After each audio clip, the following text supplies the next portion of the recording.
আসসালামু আলাইকুম। যে যেখান থেকে আমার ভিডিওটি দেখছেন জানি না কে কোথায় কেমন আছেন। তবে এই ভিডিওর মাধ্যমে দোয়া করি সবাই ভালো থাকেন, সুস্থ থাকেন এবং যদি কেউ বিপদে থাকেন, কষ্টে থাকেন আল্লাহ ধৈর্য দিক। দোয়া করি আপনাকে দ্রুত বিপদ থেকে উদ্ধার করুক। আমিন। আরও একটি নতুন ভিডিও নিয়ে আপনাদের সঙ্গে হাজির হয়েছি। তবে ভিডিওটা কিন্তু একদম আলাদা। আ আমি YouTube এ নতুন বাট এরকমের ভিডিও কিন্তু একদম আজকে নতুন করে আপলোড করেছি। আশা করি আপনাদের কাছে ভালো লাগবে। শীত তো চলছে এবং শীতে কিন্তু রকমারি সবজি আর আমরা মেয়েরা যারা রান্না করতে পছন্দ করি এরকম রকমারি সবজি দিয়ে বিভিন্ন রকমের রান্না করে পরিবারের লোকদের কাছে প্রশংসা কুড়াতে কিন্তু বেশ ভালো লাগে। তো আজকে কিন্তু সন্ধ্যাবেলা আমি ভিডিও শুরু করেছি এবং রাত পর্যন্ত আমি কিভাবে দুটো বাচ্চাকে নিয়ে সব কাজ করে আমার সকালটা রানীর মতন হয়, সেটাই কিন্তু আমি ভিডিওতে শেয়ার করব। আশা করছি আপনাদের কাছে ভালো লাগবে এবং শুরুতেই অনুরোধ করে নিচ্ছি যদি আপনার কাছে ভালো লেগে থাকে অবশ্যই আমার চ্যানেলটিকে একটা লাইক দিবেন। কারণ আপনার একটা লাইক কিন্তু আমার ভিডিওটি অন্য সবার কাছে যেতে সাহায্য করবে এবং আমাকে উৎসাহ করবে। এবং বেশি ভালো লাগলে এবং আপনি এরকম ভিডিও যদি আরও দেখতে চান অবশ্যই আমার চ্যানেলটিকে সাবস্ক্রাইব করবেন এবং কমেন্ট করবেন। আর অলরেডি যারা এই কাজটি করে নিয়েছেন আপনাদেরকে অসংখ্য ধন্যবাদ। অনুরোধ করতে, করতে কিন্তু রান্নার অর্ধেক হয়ে গেছে। কি রান্না করছি সেটা তো আপনাদের সঙ্গে শেয়ার করা হলো না, বলা হলো না।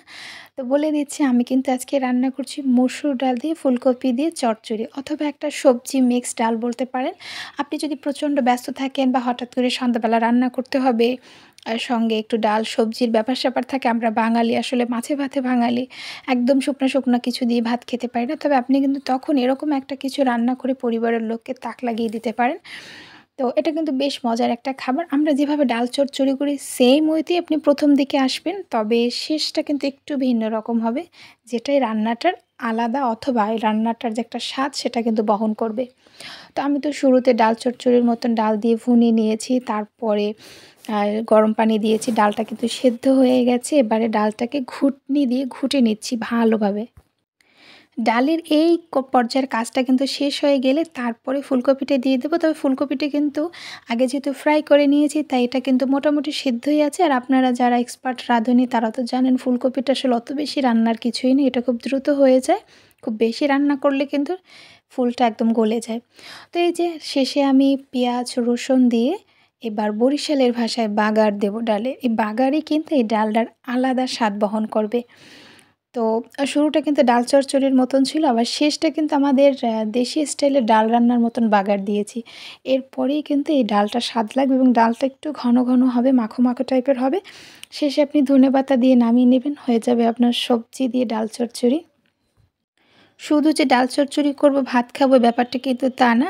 ঘরে যেহেতু বাচ্চারা আছে সন্ধ্যাবেলা তাদের আবদার পূরণেও কিন্তু আমাকে কাজ করতে হয়। তো এখানে মাছ দিয়ে চপ বানিয়ে নিয়েছি। তো আমার মেয়ে কার্টুনে দেখেছে মাছের চপ, সেটা আবার লম্বা, লম্বা টাইপের হয়। তো ওর জন্য আমি দুটো লম্বা শেপের করে বানিয়ে নিয়েছি। সংসার জীবনে কিন্তু বারবার একজনের কথা খুব মনে পড়ে, সেটা হচ্ছে আমার মায়ের কথা। মা সবসময় বলতো যে, "যখন সংসার করবি, পরের ঘরে যাবি, তখন বুঝবি।" সত্যিই খুব বুঝতে পারছি। যেমন সকালবেলা খুব ঘুম থেকে উঠে সেই যে উঠি, সারাদিনে কিন্তু আর কোনো ঘুমানোর অবস্থা নেই। একেবারে সেই রাতে ঘুমাতে যাই। নাস্তা তৈরি করে কিন্তু বাচ্চাদেরকে খেতে দিয়েছি। কেউ খাচ্ছে, কেউ খেয়ে পড়তে বসেছে। আর আমি চুলায় চা বসিয়ে দিয়ে কিন্তু আমার কাপড় গোছানোর কাজ করছি। আসলে আমরা যারা সংসার করি আমাদের প্রত্যেকের কাজ এক, তবে কাজের ধরন আলাদা। কারো হয়তো সংসারে কাজ বেশি, কারো কম। তো সময়ের কাজ সময়ে করা ভালো। যেদিনকার কাজ সেদিনকার করে যদি আপনি ঘুমাতে পারেন, এটাই কিন্তু খুব সহজ একটা উপায় যদি এক কথায় বুঝাই আপনাকে। আর ডিটেইলসে বলতে গেলে যেমন আমি আমার প্রতিদিন যেহেতু বাচ্চা আছে অনেক কাপড় হয়।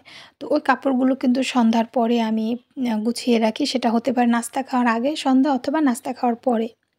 তো এরপরেই কিন্তু আমি চা খেয়ে নিচ্ছি।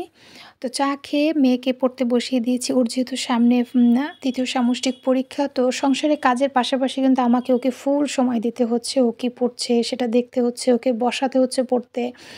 এই যে লিখতে দিয়েছি সে কিন্তু খেয়ে লেখাটা আমার কাছে নিয়ে এসেছে।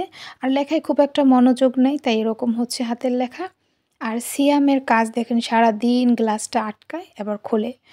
তো ওদিকের কাজ তো শেষ এবং অফ ক্যামেরাতে কিন্তু খাওয়া-দাওয়া করে নিয়েছি। আরও অনেক কাজ করেছি। আসলে সব কাজ ভিডিও ধারণ করা সম্ভব না। আমার মনে হয় এটা দেখার মতন ধৈর্য কারো হবে না। তারপরও সিম্পল ওয়েতে যে কাজগুলো বড়, বড় কাজ যেগুলো আমাদের পরের দিনের কাজগুলোকে সহজ করে আমি কিন্তু সেটাই তুলে ধরছি। তো রাতের যে থালা-বাসন মূল যেটা সেটা কিন্তু ধুয়ে নিয়েছি। কারণ সকালবেলা ঘুম থেকে উঠলে ঘর ঝাড়ু এবং থালাবাটি এই ২ টা জিনিস সবথেকে বেশি আমার প্যারা লাগে। তো এজন্য এই দুটোকে আমি কিন্তু খাই আর না খাই আমি এই কাজ দুটো করে রাখি। কাপড় গোছাই, ঘর ঝাড়ু দেই এবং থালাবাটি এই ৩ টা কাজ আমি গুছিয়ে রাখি। আমি যেহেতু খুব ভোরবেলা উঠি ফজরে নামাজ পড়ে রান্না গোছাতে আমার খুব বেশি সমস্যা হয় না। আর আমার বাসায় অত বেশি কেউ খায়ও না। ১ পদ ২ পদ হলেই হয়ে যায়। তাই ওটা গুছানো নিয়ে আমাকে খুব বেশি টেনশন করতে হয় না।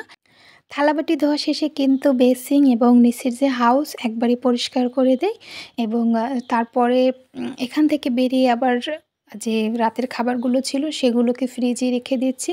তো এগুলো আবার ফ্রিজে রাখতে গিয়ে দেখি যে যেহেতু কালো রঙের গ্লাস ফ্রিজ ময়লা একদম চোখে পড়ছে তাকিয়ে আছে। তো সেটাকে একটু হালকা শুকনো একটা ন্যাকড়া দিয়ে এখনই মুছে দিচ্ছি। এটা যদি এখন না করি তো পরবর্তীতে আবার মানে আঁটো-সাঁটো হয়ে ঘষে উঠাতে হবে। আর অন্যদিকে মেয়ে কিন্তু খাওয়া-দাওয়া করে ব্রাশ করে ওই যে দাঁড়িয়ে, দাঁড়িয়ে নাচছে আর টিভি দেখছে। ছেলেও কিন্তু সঙ্গেই আছে।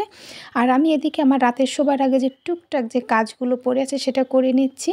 সর্বশেষ যে কাজটা করি চুলাটাকে একদম পরিষ্কার করে রান্নাঘরটাকে পরিষ্কার করে, পরিষ্কার বলতে আমি যেহেতু ধোয়া পাল্লা, বেসিন পরিষ্কার, চুলাটা পরিষ্কার করে নিয়েছি। আর কিন্তু আসলে তেমন কোনো কাজ থাকে না।